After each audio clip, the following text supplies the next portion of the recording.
Uttara milestone school and কলেজে ভয়াবহ বিমান দুর্ঘটনায় নিহতদের আত্মার মাগফিরাত কামনা ও আহতদের সুস্থ কামনায় দোয়া মাহফিল। বিস্তারিত দেখুন মোফাজ্জল হোসেনের প্রতিবেদনে। ময়মনসিংহের গফরগাঁও এর জননেতা এবি সিদ্দিকুর রহমানের নির্দেশনায় উত্তরা মাইলস্টোন স্কুল অ্যান্ড কলেজের ভয়াবহ বিমান দুর্ঘটনায় নিহতদের আত্মার মাগফিরাত কামনা ও আহতদের সুস্থ কামনায় দোয়া মাহফিলের আয়োজন করা হয়েছে।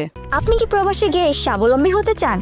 পূর্বে বুকিংকৃত বিমানের টিকিট পরিবর্তন করতে চান, অথবা ট্যুরিস্ট ভিসার মাধ্যমে এই সুন্দর পৃথিবী ঘুরে দেখার স্বপ্ন দেখছেন? আপনার স্বপ্নকে বাস্তবায়ন করতে A to Z travels and tours আছে আপনার সাথে।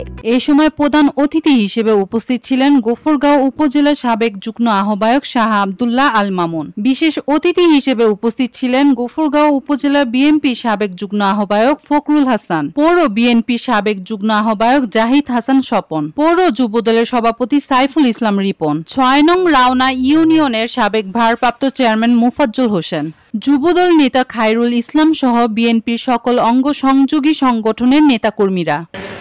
যারা সুখে মুসলমান, শুধু আমাদের দেশে নয়, রাষ্ট্রীয়ভাবে আমাদের দেশ, রাজনৈতিকভাবেও আমাদেরকে ইশারা দেওয়া হয়েছে দলীয় পতাকা অর্থনীতিকরণ।